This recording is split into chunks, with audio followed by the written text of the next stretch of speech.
One of my favorite ways to get a door to close like this without any visible catch, well, I'll show you in a second. Stick around.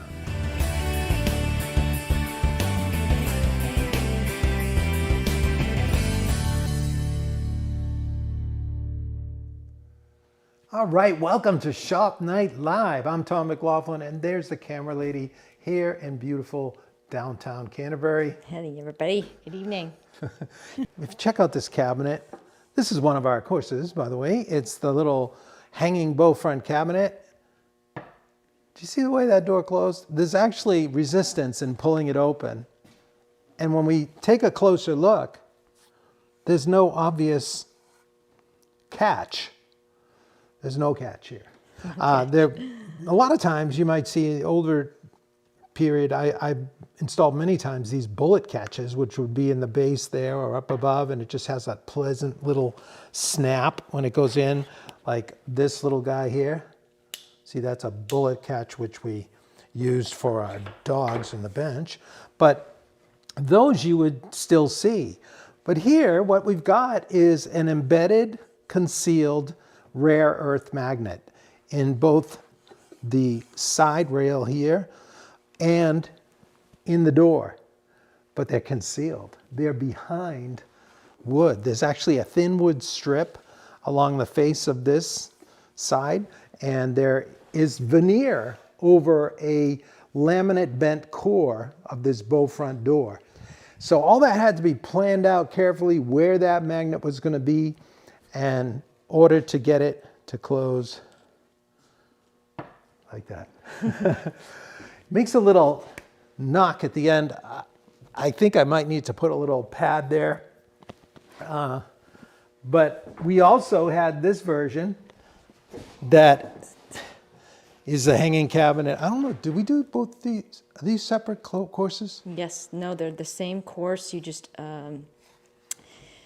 We covered included both elements. So when you take that course, you get both And on cabinets? the plans, they're both covered, yes. Wow. What a deal. You're surprising yourself. Yeah, no, it's awesome. This is a more traditional frame and panel with pegs hanging cabinet. And it's got a flatter door, obviously. We had a Coopered version too. But this one, we use the same technique. See right here, I've actually got a little wooden plug. And then over here, you cannot see the magnet, but look at this. Remember those old kids' tools that you used to play with and drag the steel and make mustaches on the guy? Oh, yeah. Yeah, well, this is steel wool. It would have been just little steel fragments. That's and cool. You're dragging it around with a magnet pen. And so you can always check and see where your magnet is if you forget where it is. There it is. Get a little mustache. Yeah, you can put a mustache on your hanging cabinet. That's great. Endless amusement. So anyway, this has a nice, pleasing closing. And I remember when I first put this on, I thought I made the magnets too strong, because that's one of the things that you have to think about when you install this type of rare earth magnet. You don't want it so strong that it's hard to pull open or that it really cracks when you close it. And this door actually did kind of hit hard at first, as did the bow front. But that was before I had the back on. So I just temporarily clamped a back on here. This is not the final back. It's going to be probably a pine board or something. But once you have the back on, you create this cushion of air in the cabinet, which gives it a softer close. Nice. So it's not always exactly how you think it will be at first, but I thought we do cover putting those magnets in that course, but if you are curious how this goes, there's lots of applications. I'll show you a few more in a second, but here's how we go about installing these rare earth magnets. I'm going to use these pieces of wood as a demo, but here's a sample of magnets. These are 10 millimeter, so they're a little over 3/8 of an inch across, so you can't use a 3/8 bit to drill the hole for them. I just use a 1/2 inch, it's fine. And here we've got 8mm, which amount to about 5/16. And I'm not sure if those will even fit in a 5/16 hole. Let me check here. If we measure quickly, it's going to be tight. Again, it looks like it's right on. So you probably have to drill a 3/8 hole for these guys. So as you might guess, the thicker and larger diameter, the stronger the pull. These have amazing pull, as many of you know from using them, for their size. But for this demo, I'm going to use the 10mm, and it's 3mm thick. So it has pretty good pull. And I'll just get 2 off there, and we'll do some sampling here in a second. Well, before we actually inlay them into our piece, like let's say you're doing a cabinet door or something, you'd want to think about the strength of the force, the magnetic force. You want the force be with you. You want the right strength. So one of the ways I test that prior to installing it, I don't like to just guess, is get some samples of the thickness of the material that you're going to be covering them over with. So here I had just veneer on the inside, but this little door, I had about a 1/16 inch thick piece of a strip of ash, of white ash wood there that got glued on the face, and it's really hard to tell it because everything's running the same way. So in other applications, you might have thicker material. So all you need to do is take your material, like let's say we were going to, this is a 1/16 inch thick mahogany piece, and we were going to cover over one side with this, and sometimes I'll cover over the other side with leather. So you don't need to put veneer or anything, but it can act as a place where you have a stop that's more concealed, and it'll be just look like this leather pad if it's inside a case or something. So let's say we wanted to use leather on one side and the wood on the other. I would just take my rare earth magnets and put one on one side and then the other, just let it fall, and you can do magic tricks like this. Lupe probably knows all about this. But you've got the strength there. Now I can just take this and pull it off, and I can feel the resistance there. It's not bad, but I gotta almost think of the mass of the thing I'm pulling too. Like, that's decent.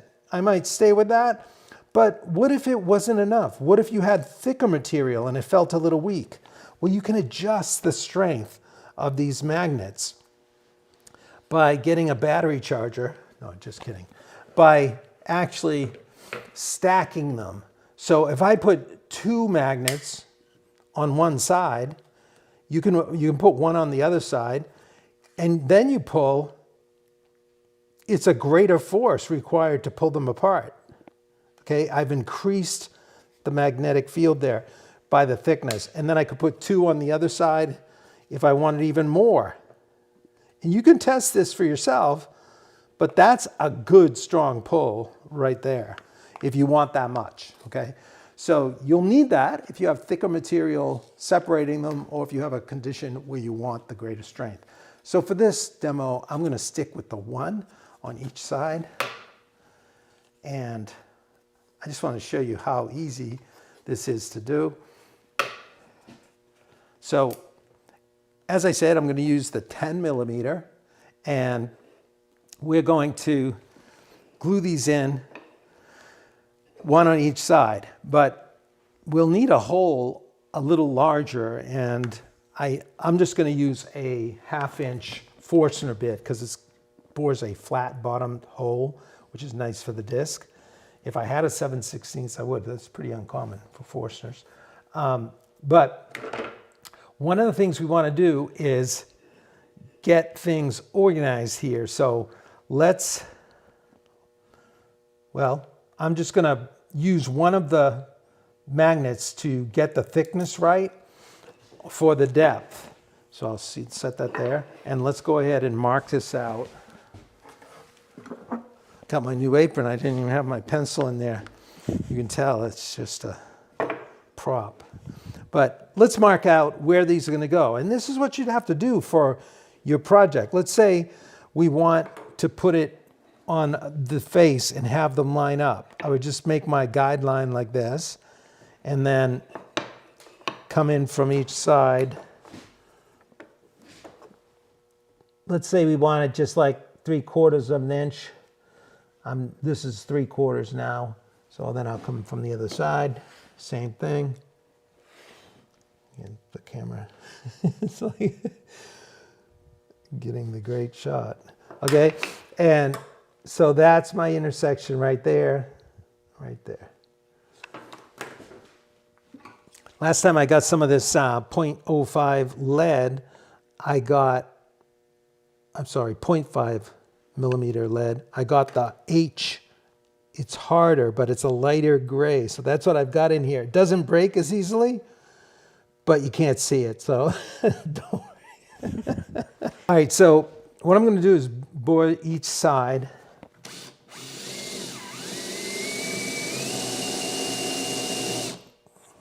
So I'm trying to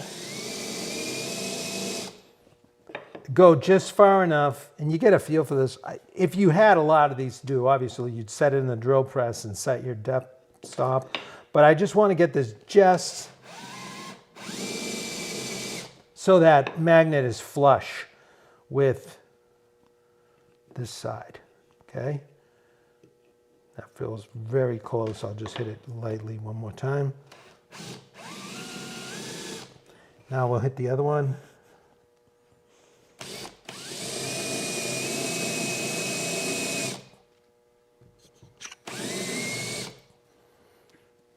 And check it out.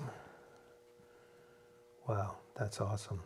See, once you get going, you can feel these things and do them much faster. Okay, that's good. So now that the holes are drilled, now you're going to set them in. Now, occasionally you might be in a situation where press fits in and you know you're going to veneer over it with something thicker and it'll be captured in there. But I'm going to have like a little thinner material. I don't want to risk this pulling or rattling around in any way. So I like to put a little 5-minute epoxy and set them in with that.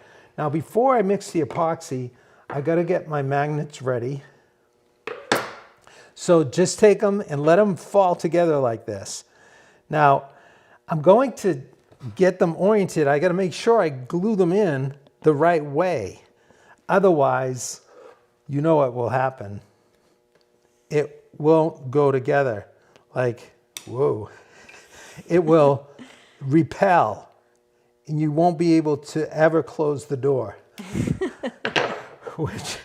Which actually happened during that course, I think. Yes, it did. So if you want to have a little laugh, I was talking about that in the course and I ended up gluing one in. Somehow it got flipped around. It's not hard to do, trust me. Actually, I did it on purpose so you would learn not to do it. No, but so generous. It's easy to happen. So I'll just separate these. And I'm going to put a piece of tape on the side I want to face up. Okay, so even after I tape that, I'm like, oh shoot, did I flip that? Well, I can just check by let it hit. Okay, get another piece of tape. And this top one here, I gotta get a piece of tape right on this face. Okay, so now I know that these two faces are attracting. So that's, okay, why did I do that?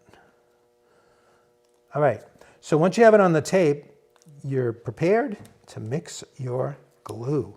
So let's go ahead and mix this up. I got some nice 5-minute epoxy. Get this at the box store, or we did put a link for this. We also put a link for the rare earth magnets, but you can find those online, Amazon. There's lots of options. Whoops. So you want to get this out so it's coming out equally roughly. It dispenses pretty accurately usually. And then it has a little cap that you can't put on wrong. Famous last words. Because you wouldn't want to put it opposite. It would epoxy the cap in. Okay, there we go. So with that, I've got my 2-part epoxy. I've got to mix these thoroughly.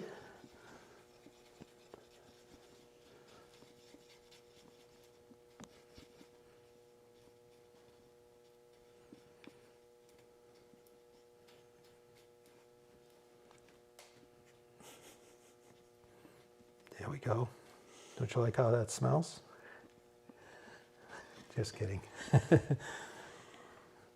Camera lady has no sense of smell. Can you believe that? What a shame. I have no sense of a lot of things, but that is definitely one of them. It has its advantages. I can really let myself go. All right, so I am going to put a little into each side.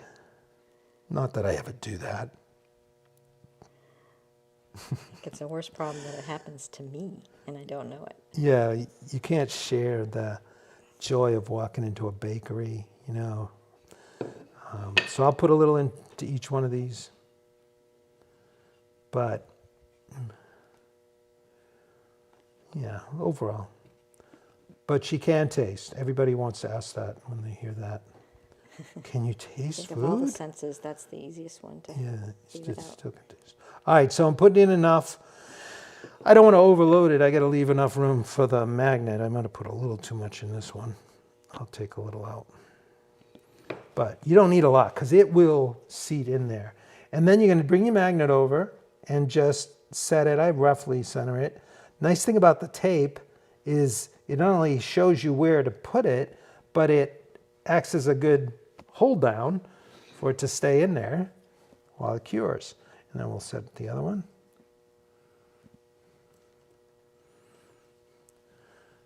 There it is. It's that easy. So those just have to stay, well, 5 minutes. No, it's usually a little longer than that. I usually just take the stick thing and I set it aside. And you can go feel that when it's really solid and know that you're good to go over here. All right, so these are the ones I just did. Here, I've got a couple that I did earlier, and these are dry. So I'm going to pull that off. And I've got a little bit of glue out, so I would just card scrape this a little bit.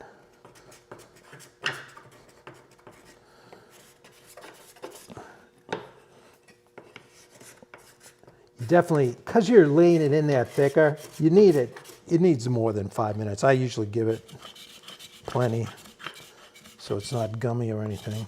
But once you're all set, cleaned it up, then you're going to just veneer over it or glue whatever stock over it.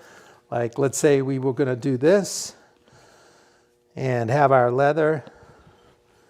We know that would line up. Let's see, here I got my lines like this. And I can feel the magnetic pull right now. See, it wants to lift it off. But without those, you can really see how we get a good door closing. So it's really a clever, clean way of installing a catch, an invisible catch, in your work. And there's all kinds of applications. I think I showed you this, but this is the handle strap for the cabinet that I made my son. This is going to be gone on Saturday, I think. I think we'll have it finished to share with the neighbors in the neighborhood. If you're in the neighborhood, we have a coffee at 10 a.m. on Saturday, and I'll probably show and reveal this totally finished. So it'll look a lot like this. But I'll have all my stops in. The finish and the drawer is done. The finish is, I've got the lacquer. I put a little lacquer on the top, a little on the front. I've got to just rub out the base a little bit. get some cork feet on there, and then I have to install these handles. So these, I don't have the screws in the base yet, but these handles are kind of crazy. They're meant for a purpose. They're on these straps so that they'll feed in through these holes here. I'm not going to bother doing it right now, but they'll go in through, so it'll be a clean look, like the leather strap going in, and it'll come up and meet the other half of the handle from the other side. And then when they're not in use, they'll just separate and come down and hang on the side like that. So you can use the top of the cabinet. It'll be like these hanging kind of classy handles. But when they come up together, I wanted them to register. So I made a little recess on one side and a little proud panel on this side that matches up. But before I glued those in, you can see I've got the little, let me get a little steel wool. Okay, I'll bring it out in front here. So you can see if I take a little steel wool, look, there's magnets. And Discovery. let's see on the other side. Yep, there's matching magnets. So I put under the wenge so they'll register and they'll click together like that. Now they're held together and you get this really classy feeling when you gotta pick up the cabinet and go. So that's kind of fun. That was a little creative venture. Do you have any tips? This is a question from me. Any tips on how you applied that over the piece of material that's over the magnets and how you shaped it to?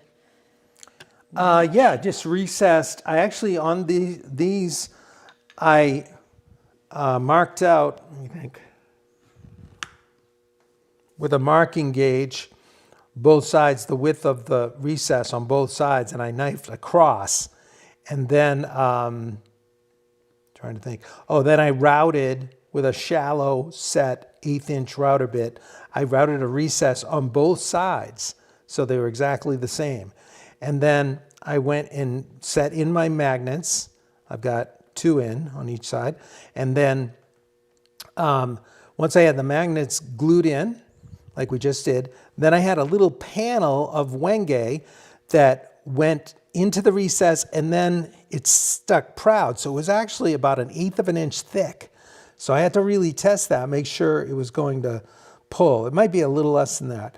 And then on this side, I just put a piece of wenge veneer over the recess. So tested it, made sure I'd have enough sticking out, and that's all there was to it. I lightly sanded it and everything registered. So all that joinery was done before I started shaping the outside.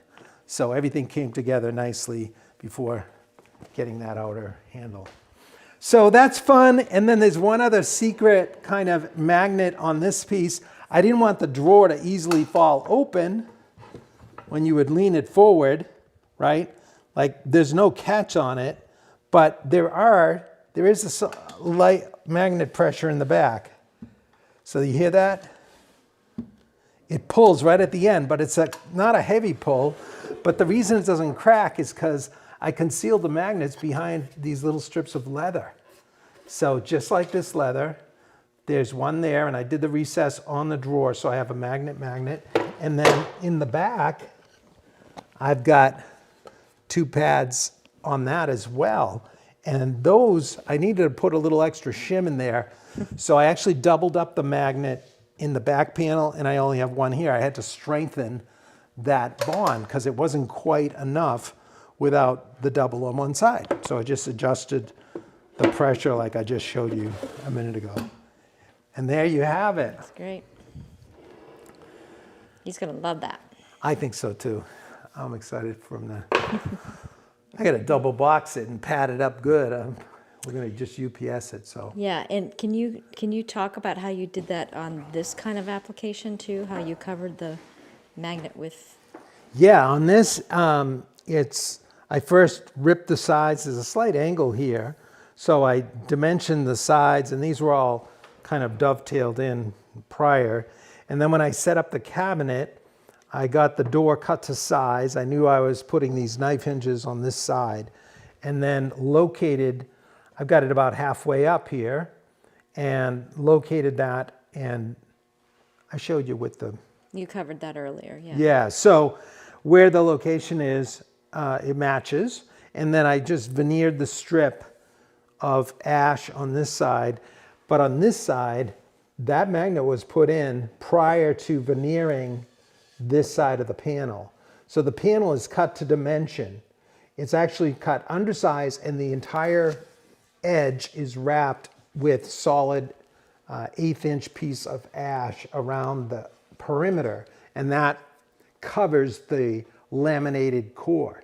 You would see, it would look like plywood if that wasn't covered, but with that solid ash edge, it looks like it's a solid door, but it's veneered and it's very stable because it's laminated. It's not ever changing dimension. It's always Sweet little right. cabinet. So yeah. Love it. Yeah, it's a nice little cabinet. All right. Well, if you enjoyed that content, please consider subscribing. You wouldn't believe how much that helps. And also like, share, and check out epicwoodworking.com, where you can check out courses like this. Sorry, not like this. This is too original. But there are others that are similar in style to this if you like that kind of thing. So check that out, and we hope to see you there. And also the neighborhood, which we'll see you on Saturday at 10 a.m. for coffee Join and us if you'd like. conversation. Yeah. All right, everyone. Well, thanks again for hanging out with us. On behalf of the camera lady and myself, look forward to seeing you next time right back here on Shop Night Live. Yes. Good night, everybody. Good night, everyone. Thanks so much. Have fun making.